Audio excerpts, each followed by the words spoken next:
Good evening from Princeton, New Jersey, and the Princeton University campus. This is Dan Day, the Assistant Vice President for Communications, welcoming you to a Google On-Air Hangout about the Princeton University Bridge Program. It places students in various locations around the world before they enter as first-year students at Princeton. And tonight we're fortunate to have a couple of veterans of the program and a student overseas right now. You'll hear from them all shortly, but first I'd like to introduce to you the director of the Bridge Year program, John Luria. John? Thanks, Dan. Hello, everyone, and thank you for joining us at this evening's Bridge Year Google Hangout. My name's John Luria, as Dan said, and I'm the director of the Bridge Year program here at Princeton University.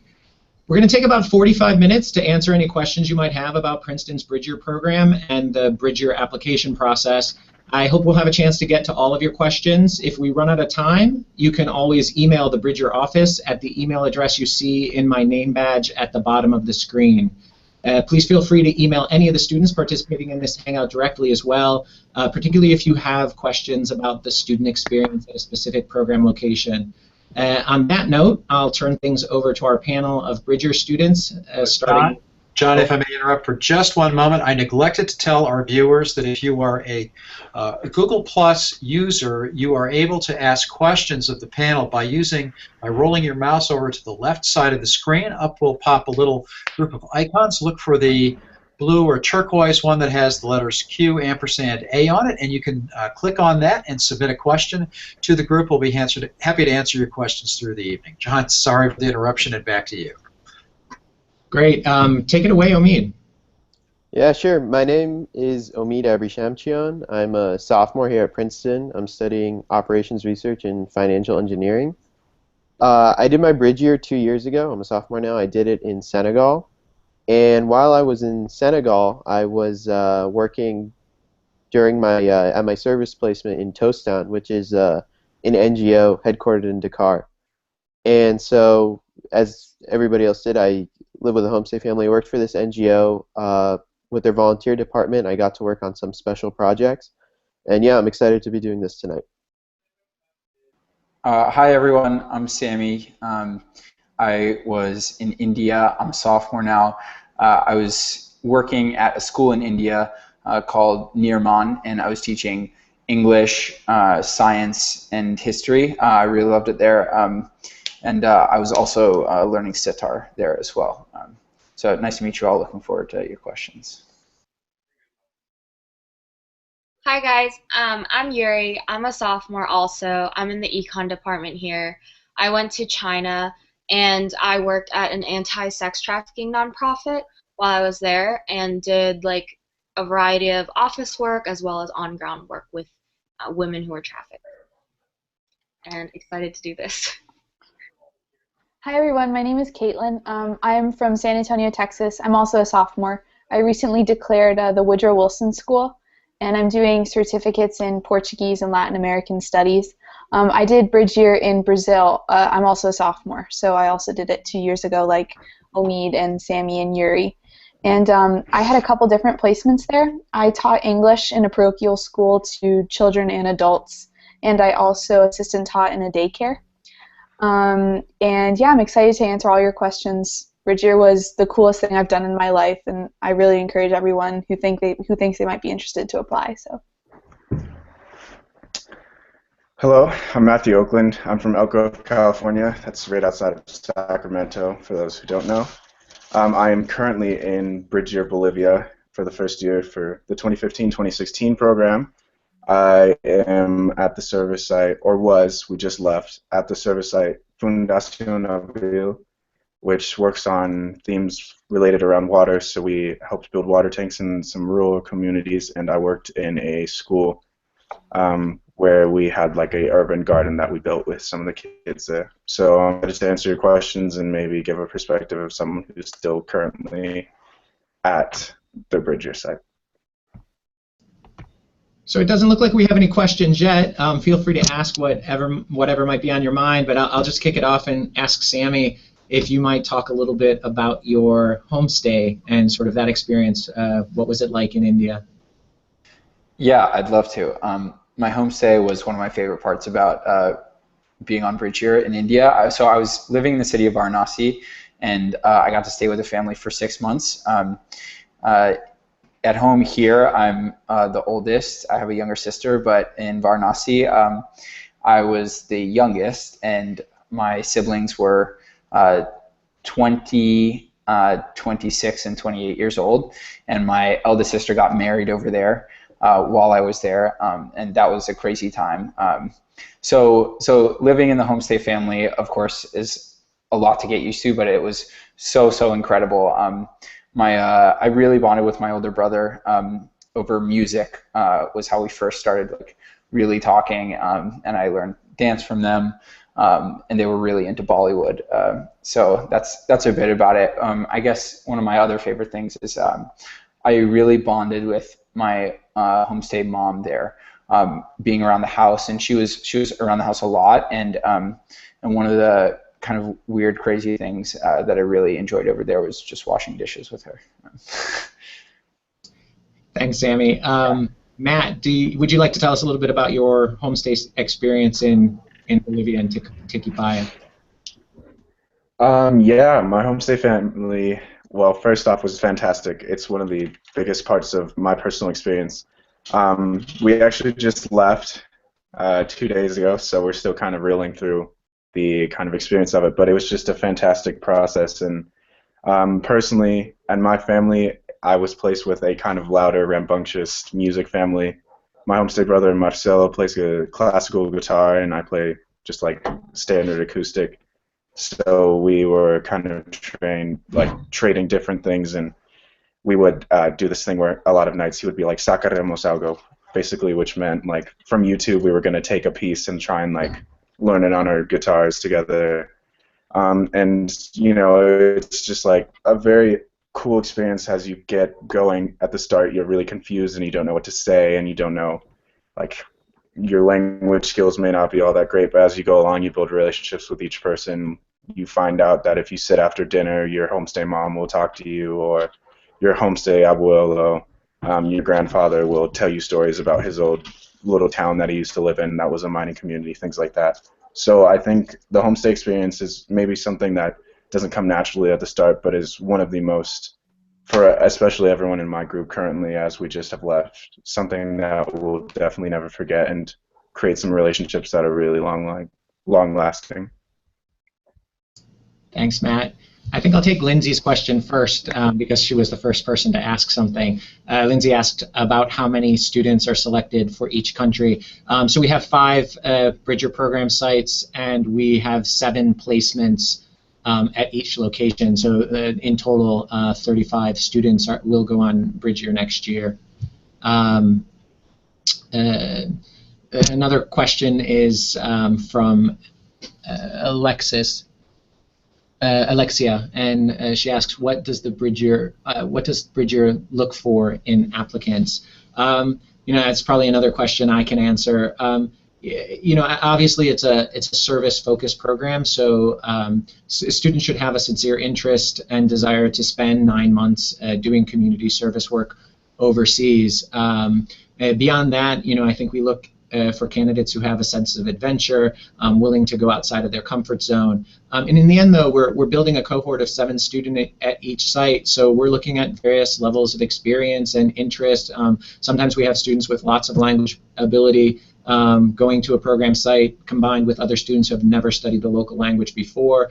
We have students who have traveled extensively throughout their lives up until this point in their life, and other students who have never left the United States. But I think an open mind, a sense of adventure, and an openness to kind of put yourself outside of your comfort zone, and a real desire to learn in that kind of environment is important for Bridger students abroad, and so we look for those kinds of things in the application. The next question is, how did you find the transition once you arrived at your Bridger site? Any culture shock, loneliness, etc.? Anyone want to take a stab at that? Yeah, sure. I'll talk about it. I actually found the transition back more difficult than the transition there. I think one of the things that you notice when you go there is there's so much that's new at once. You have a new language, you have a new culture, new people, like a new sort of just a completely new environment. So when you're there, you spend a lot of the time that you would spend sort of being in culture shock. You spend a lot of that time just trying to adjust and find your way, have a lot of fun. When you come back, now it's like trying to reconcile this experience you had with this experience you had over 9 months with coming back to your home, and it's interesting. But yeah, like I said, I think because there's so much that's new, culture shock doesn't hit you as much, at least personally for me.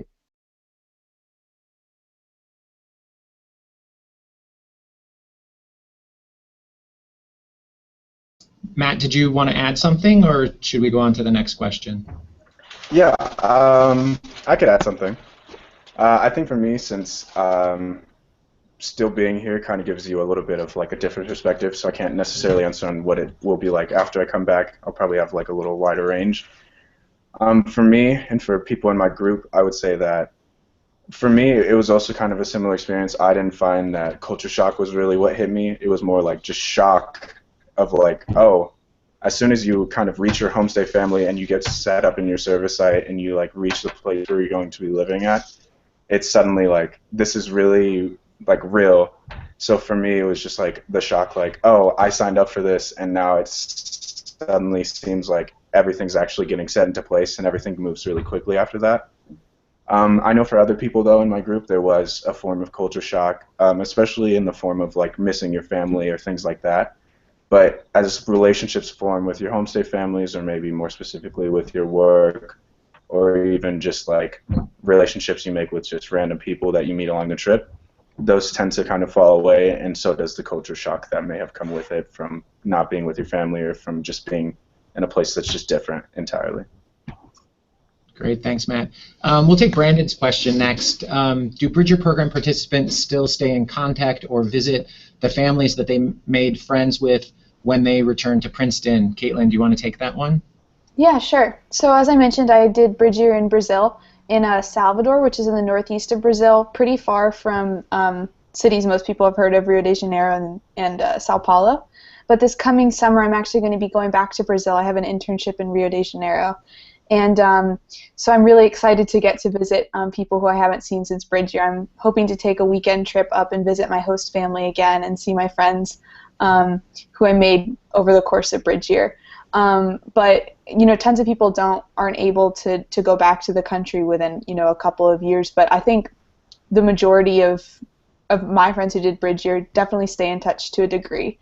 I mean, you spend 7 or 9 months living with a family. You definitely want to, most of the time, keep up that relationship. And I think it's one of the most valuable parts of Bridge Year for me, because those are relationships that don't end even after you leave the country. So it's like you take something back with you. And also, just to kind of add on to that, for me, so the one person that I talk to still like on a regular basis. I mean, I still stay in contact with my homestay family, but it's my Chinese teacher. So there's also the language learning component, and my Chinese teacher and I got really close. And she'll like all my Facebook pictures, or she'll tell me if she's a new boyfriend, and it's just like having another new friend in a different part of the world, and that's really cool. And I'm actually also going back to China this summer, so I'm hoping to get to see her and my host family and all these other people again. That'll be really fun. Great. So we have a question from Liam. Liam asks, how did Bridge Year affect the way you approached college when you returned? All right, I'll take that one, at least to start. I think like one of the main things that Bridge Year gave to me as I returned to college that I wouldn't have gotten otherwise is that the world is a big place, and it's like that's like a simple sentence to say, but at least for me, I'd been out of the country like once or twice on a couple of vacations, but being overseas for 9 months, you realize that there's so much out there. And so after I got back to Princeton, I decided to start learning Chinese, and I spent the last summer in Beijing, and I just really saw myself as a different person in my place in the world. So I guess coming back to Princeton, my view had broadened a lot, and that's it's like something that I guess seems kind of obvious when you go on bridge year, but it really affected me in that way. I think I'd add that I feel like bridge year, I think partly just because it takes place at such a critical point in your life, 17, 18, 19 years old, when you're changing so much anyway and really thinking about the way you view the world. I think it also just kind of changes the way you perceive everyday events. So one of the biggest benefits, I think, that I didn't expect from bridge year was having this community once I got back to campus. So at the beginning of freshman year, when a lot of people are really anxious, understandably so, about making friends and finding their social group, I think it really alleviated a lot of those concerns and just gave me kind of, I guess, a broader perspective on what I thought was important. And I think that's really stayed with me. I mean, I'm a sophomore now, so this is the end of my second year, and I feel like it's still kind of shaped my social interactions and the classes I've taken and things. Just kind of, I feel like I have a better idea of what I want to get out of college. We'll take Curtis's question next. What is something that you wish you had known before you started bridge year? Yeah, I'll answer that one. I think that one of the you find when you go over, you find that there's so many things that you wish you had known. It just happens that way. Like, I mean, I don't know. Like, you wish that you knew journaling was going to be hard. You wish that you didn't bring this sort of water purifier because you weren't going to need it, or something like that. But I think for me, something a little more significant. What did I wish I had known before going over? Was the way in which I wanted to stay in touch. I wanted to stay in touch with my family, and it turned out being so much easier. And because it was so much easier, I could have done all these things. And when I was over there, it was like, oh, I could do this, I could do that, and I ended up Skyping a couple times. But maybe because it was so easy, it felt like, oh, I was doing all of these things, and they were okay with that. But anyways, that's one thing. Yeah, for me, one thing that it took me a while to realize is just how fast it goes by, and that especially like the first couple months to, take advantage of everything that I could, because when you're there, because like I said, it's a new environment, things go really fast. So there will be times you feel it's slow, there will be times you feel it's fast, but overall the 9 months just sort of goes by like that. So taking advantage of everything from the very beginning, I think that would have been something I wanted to know. Let's take this question. What does a normal workday look like at a service site? Matt, do you want to take that one? Yeah. Well, I think to just take it away, the normal day probably just doesn't happen. I would say for most people, there's no norm of a day. Especially for me at Fundación Abril, there's been days where we get in my boss's truck and we go 2 hours away, and I'm in the middle of a barren field with community members that speak Quechua as their first language and may not speak Spanish at all, and we're making cement, we're lifting up plaques, and then the next day I could be in the office uploading articles onto the Facebook page about problems with water.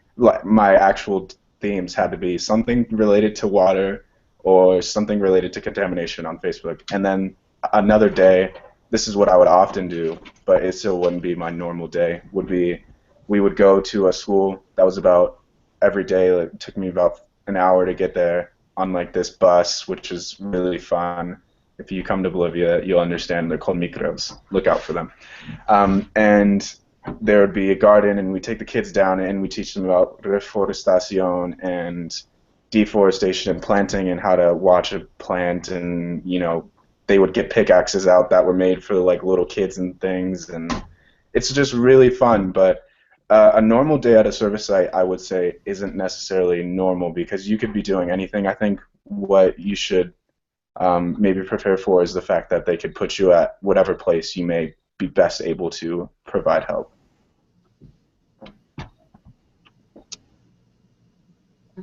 Okay, so I kind of have a little bit of a different experience from Matt, or I did, because I worked in an office setting. So I had a pretty daily routine. I'd get into the office around 8:30 or 9. In the morning, I would spend time, working on my computer, working on like grant proposals, working on our budget, working on social media stuff. And then, in the afternoon, I would either be teaching English or maybe making jewelry with the women, and that was something specific to our work, and or hanging out with, or like just kind of helping around the office. But like I had a pretty structured work day, and if I was gonna do something else, then I would know ahead of time. It was not very often a surprise of what I was gonna do.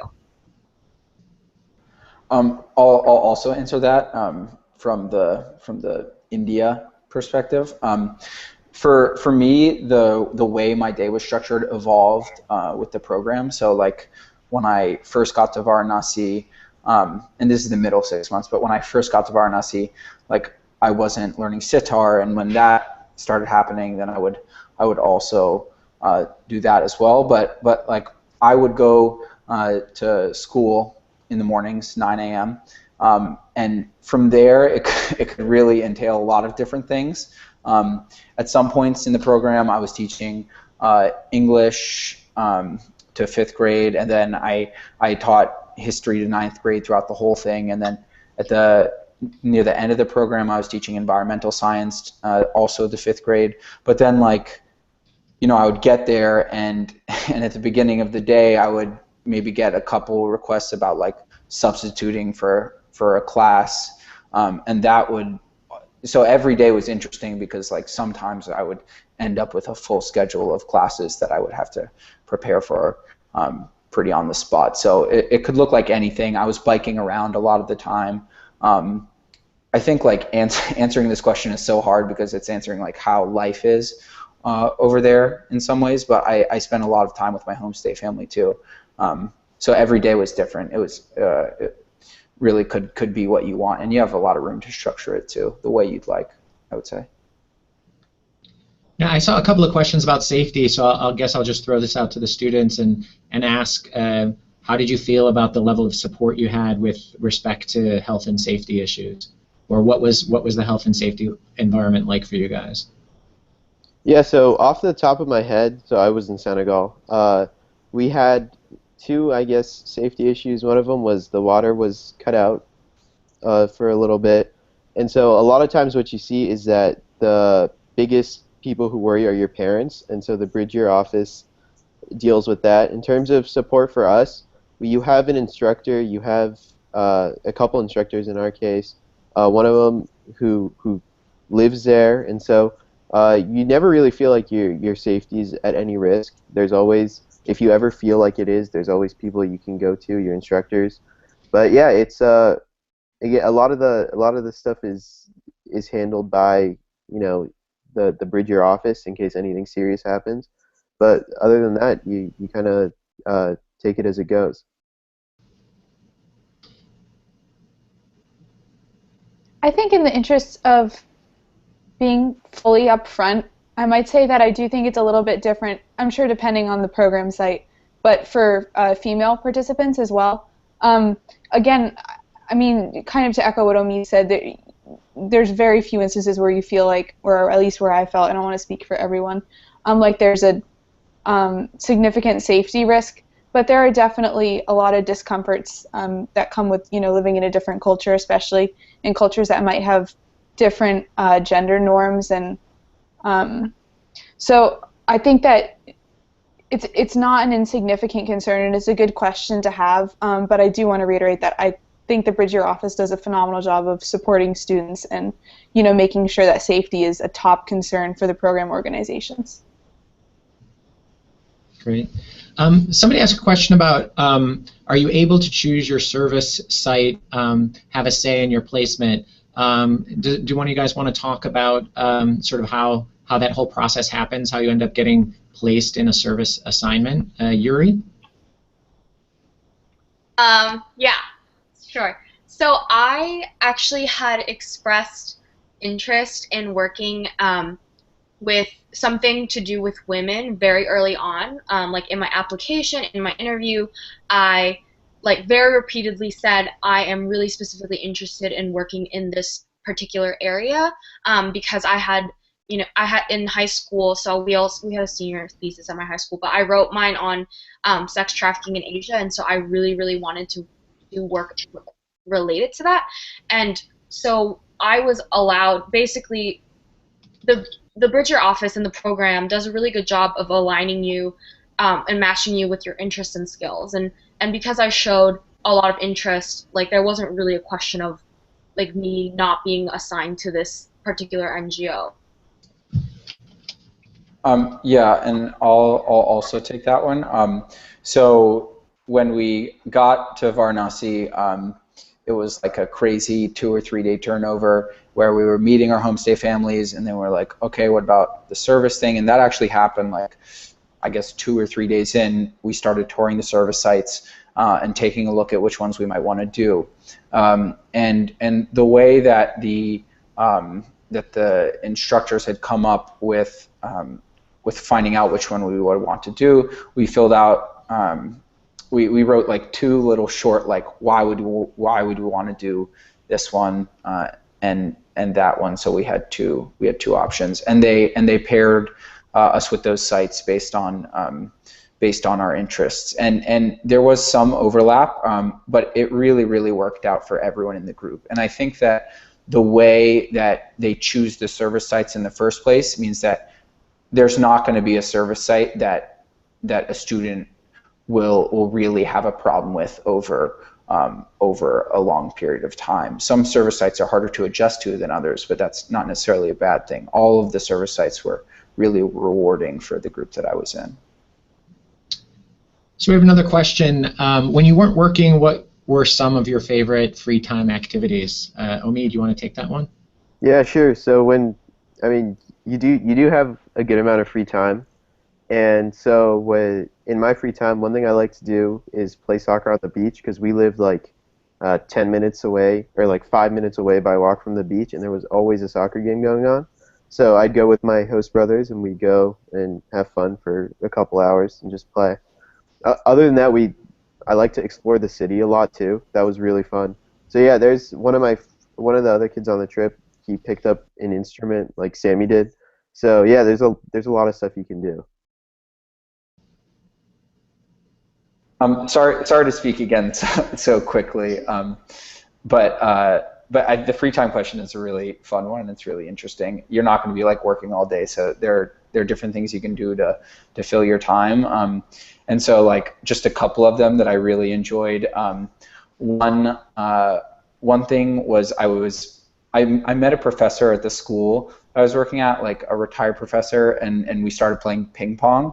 And so randomly I got involved in like a doubles ping pong like group at a university of like 50-year-old like men, and that was pretty funny. And I would do that like some nights, and then I also, and that one's really random. And then also like I would go to this like kebab place that I liked. I mean, you find like different things that you start to enjoy. Street food is great. That's like a big thing. And I would go to this like hot milk place most nights, but also I started gaining weight, so I tried to cut that. That's such a real thing. The Bridger 15. Yeah. Yeah. We can maybe answer that question if someone asks. Also, free time. It's great. One thing you can do is there's tons of activities, but there's also just, for example, before we left, we went to a concert that was a jazz group that sang in both Quechua, Spanish, and French. So that's just crazy. Pedro, our instructor, plays djembe in a band with his brothers, so we went to another concert before we left. Like, we saw Enrique Iglesias, which is like a little embarrassing to say on this chat, but I mean, like, you can do things like that. If you want to go see a concert and someone comes to your town, it's totally okay. I play charango now. If you don't know what that is, it's a 10 double string Andean instrument. It's really cool.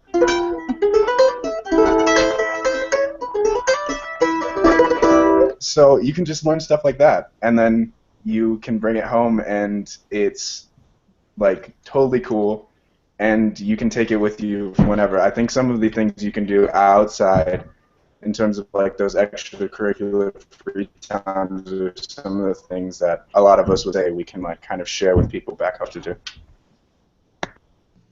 Great. We had a couple questions about language. Let's take the one. How well did language classes prepare you for your work? I could start on that one. When I went to Brazil, none of the 7 of us had taken Portuguese before. I think 6 of us had taken some Spanish, and the 7th had taken some French. So since Portuguese is a Romance language, that helped. But it's a unique language. And this, again, will vary by program site because Chinese is just honestly a lot more difficult to learn than Portuguese. But the language courses that we took prepared us extremely well for our work sites. Within a month, we were able to communicate pretty well. Within 3 months, I would say all of us were probably at the level of proficiency.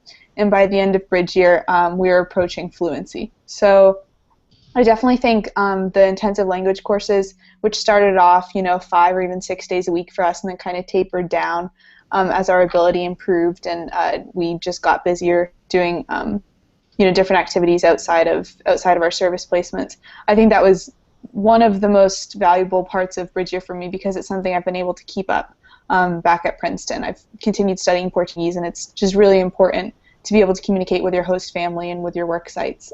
Can't say enough good things about the language component of the program.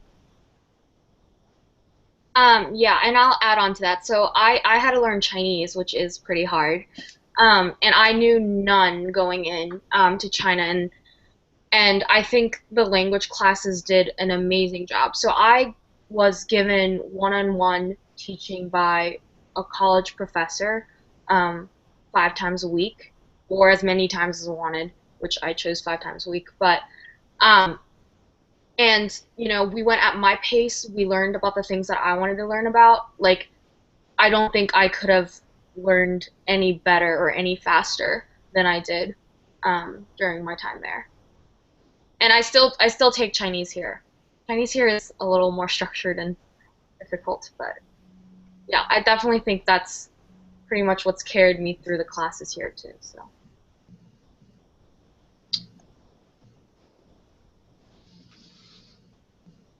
Let's go with the question, did your bridge year experience affect which field you chose to study at Princeton?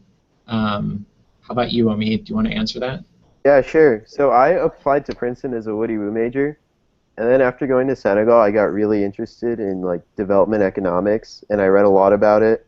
And that was so at our the central house that the program has. They had a whole library for us, and a lot of the books were on like development economics. So I decided when I came to Princeton to become an Orphe major, which is like a blend of econ and math and computer science. And yeah, I think that the experience in bridge year, having a grounded experience, helped me a lot. And so like this summer, I'm working at the Brookings Institute, working on big data research for Africa. So it's sort of directly tied into what I wanted to do, and it definitely helped. Yeah, so I was in India, and I also read a lot about developmental economics. I guess you can tend to do that when you're in the places that you're in for bridge year. And going in, I mean, I knew I was interested in international affairs and politics and history, and the Woody Woo thing still stuck with the vision I had for that. And I also decided to start learning Chinese, so I'm going to minor in Chinese. And then not as much on. I didn't go as extreme as Omid, but I was also interested in like statistics and the way that numbers can be used to represent different things that show you results in developmental economics. So I decided to try and minor in statistics. So that's also in the works. And so yeah, that's like the title is based on what I'm studying here. But it doesn't. There are also other classes that you end up taking because of your interests. So. We have a question. Someone asked, if you are chosen for Bridge Year, do you get to meet the other volunteers before you leave for your location? Does anyone want to talk about orientation and sort of the contact that you have before then? I can do it. Sure, go ahead. Orientation is amazing. It's so much fun. You come to orientation and you think, oh my gosh, like this is utopia. I don't know. I just had such a good time at orientation.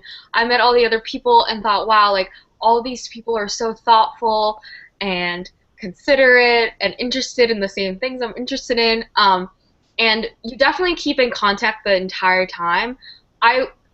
I feel like it always ends up that there's one person in the group that kind of keeps contact with all the other groups, and I was that person, so I would like make my group Skype chat, like group chat with like India or Brazil or whatever. And when you come to Princeton too, those friendships definitely last. Like my entire year has a group chat, and we will still talk to each other. We still, get meals together, and so you definitely have a lot of contact with the other volunteers.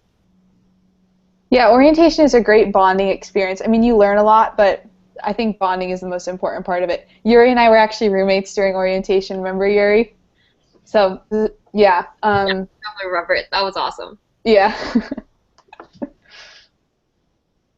Okay.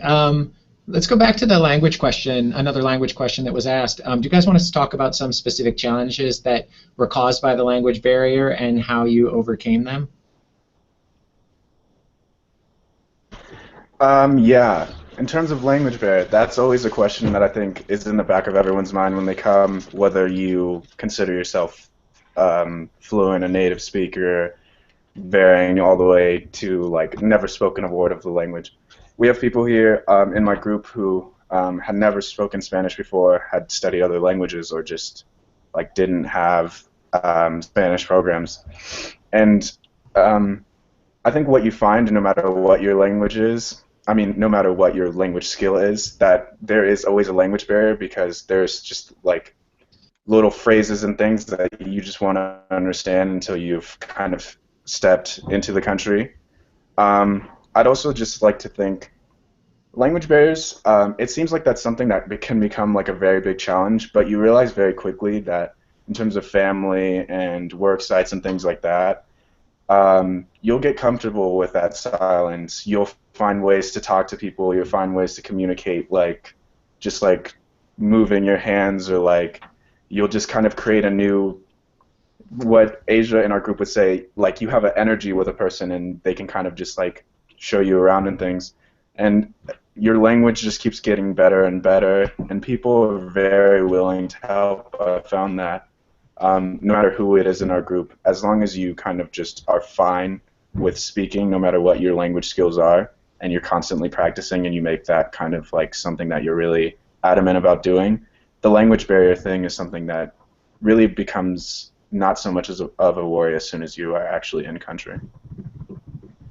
Another language-focused question. What happens if a student comes into the program mostly fluent in communication? Would it be possible to learn more advanced components of the language, writing, for example, since it seems like some program classes are group-based? I don't think anybody who's on our panel tonight came in at native fluency in the target language of the Bridge Year location. So I'll just say students are placed in language classes based on their ability when they're coming into the program. If somebody's already fluent, say in Spanish, for example, there is the opportunity to take Quechua classes in our Honor Bolivia program. Language is usually what our goal for language is, that students acquire a level of conversational fluency. And so most students will kind of, once January rolls around, will decide whether they want to continue language classes or maybe get a language exchange partner, or maybe start a book club. So it's really fluid. I don't know if did anyone have anyone on their program who was fluent in the language when they got there? I can okay, we had one student in our group, not technically fluent, but for all intents and purposes would have been totally fine without any classes of Spanish. One thing I will say, no matter what location you go to, and I'm sure everyone here, and maybe someone could speak on someone who was like a native speaker, but there's a difference between being fluent from like the US version and then going to a certain country. You're going to learn phrases that you've never heard. People just say sentences in a different way. Certainly Manny, the one who I would say had come here with a higher level of Spanish, found like your grammar skills, like the perfect grammar you may have learned or know, may not actually work so much here. Sometimes people just say things the shortest way possible. That makes sense. There's also like things people in Bolivia say at the start of sentences, and then there's always also smaller like classes, language classes you can take. So the 3 guys in my group besides me ended up taking Quechua, which is one of the larger spoken languages in the Altiplano of Bolivia, and they love it, and it's super helpful, and you can talk to like this subsect of the population that I can, and I'm sure you could find that in every single location. You may come thinking like Chinese, French, Spanish, blah, blah, blah, but there's Quechua, there's all these other languages that you can end up learning if you really like it. Great, thanks, Matt. Let's ask the top question on the list right now. What are some skills that you have acquired from your Bridger experience? Anyone want to take a shot at that? Yeah, one of them was sitar, and I did play at an event here. You won't find that anywhere else. So got to go to India to learn that.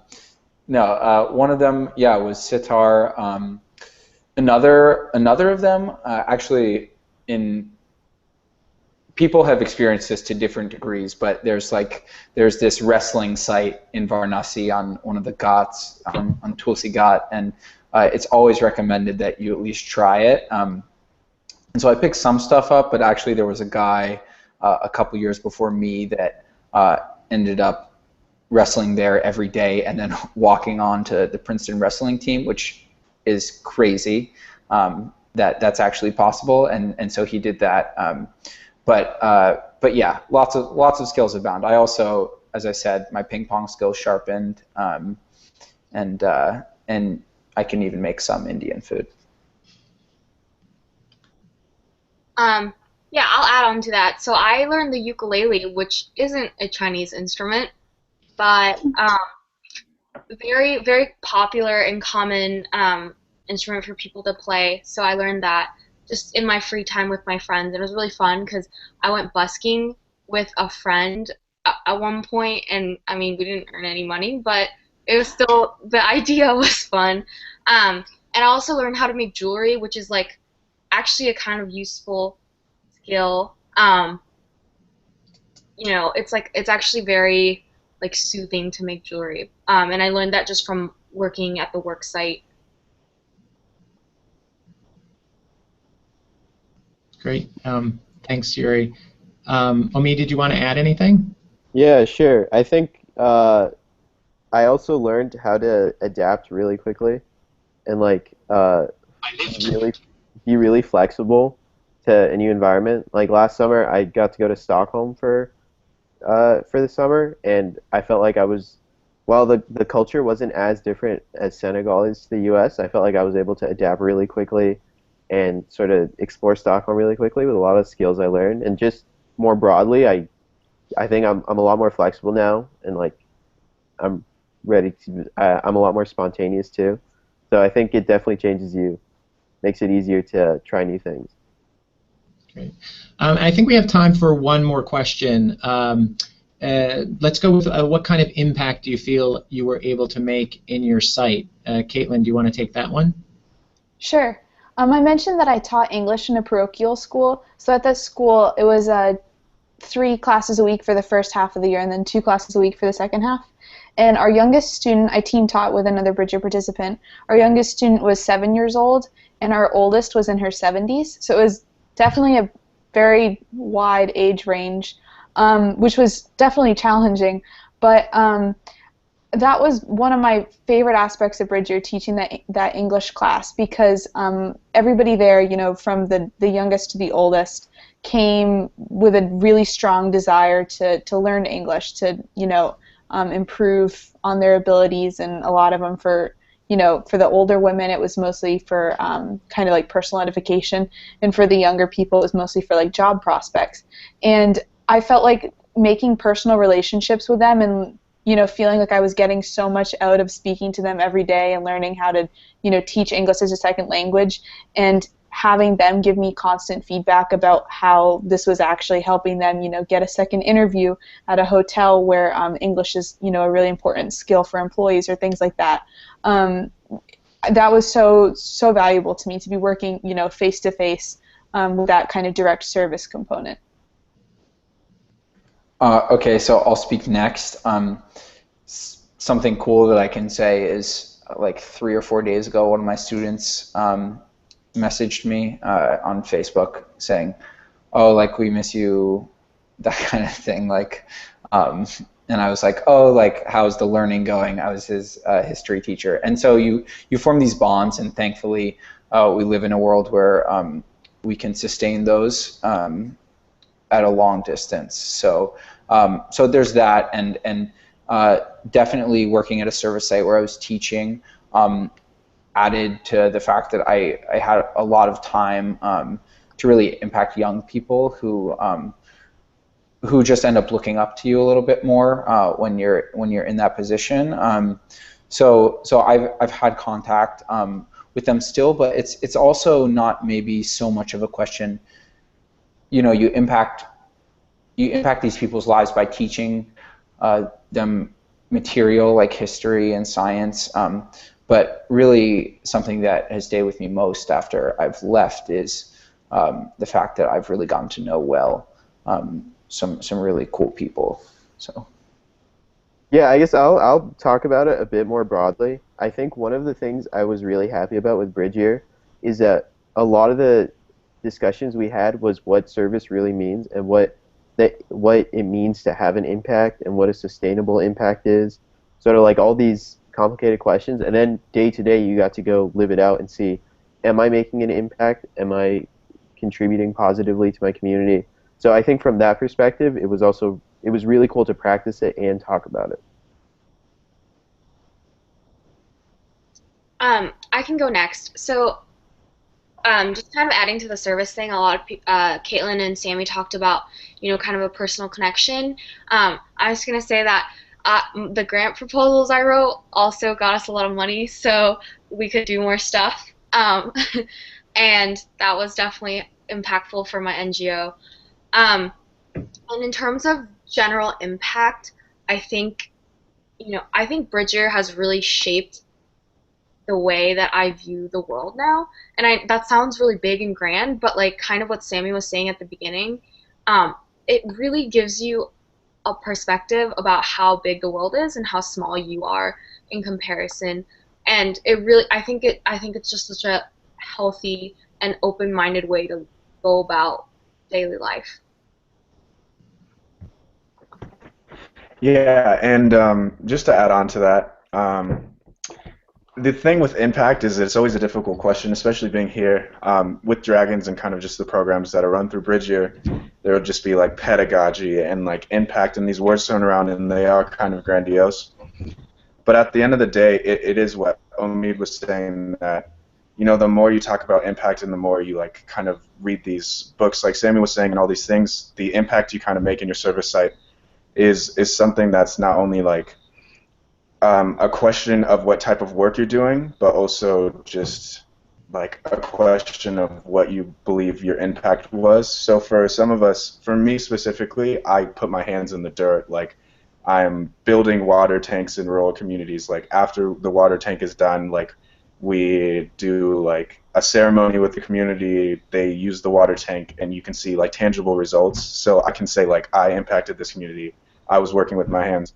But I will say there is the opposite aspect, where maybe you're in a school, you're in a alternative education place, something like that, where the impact you have with the students may not be seen so quickly. So what happens with students like you can see here who have come back, you'll actually realize the impact you made probably when you come back to the U.S. or maybe just in a general sense like, yeah, I'm not entirely sure what impact I made in my service site, but I didn't do any harm. I think that I have bettered this place in some way. And I think the question, what kind of impact am I making in this site, is not so much the question that is great just to have after your trip, but if you are on Bridger site, whatever that may be, keep that thought in your mind. It will help you throughout your entire service site experience to keep yourself honest about what you're doing. Like, how am I impacting my site is a really, really fantastic question to have in your mind throughout the journey. So I would just say the impact question is hard, and you'll have to definitely grapple with that in kind of like the pedagogical sense that is set up through the program, but you'll definitely find that question to be very hard to wrestle with. So unfortunately, it looks like we're out of time, but I want to thank everyone for taking the time to join us for this Google Hangout and for all of your great questions. I just want to remind everyone that this year's Bridger application deadline is 11:59 p.m. Eastern Standard Time on May 17th, and we look forward to receiving your applications.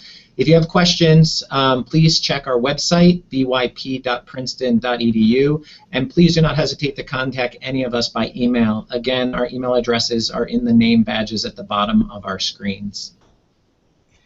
Thanks, everyone, for watching, and thank you, students, for sharing your stories, and John for telling the world about the Bridger program. I think everybody tonight has shown great examples of Princeton's informal motto, which is in the nation's service and the service of humanity. We thank you all. This broadcast will be recorded on YouTube. Please share it with those who might be interested in the Bridger program and Princeton University. From the Princeton campus, we bid you good night. Thank you very much.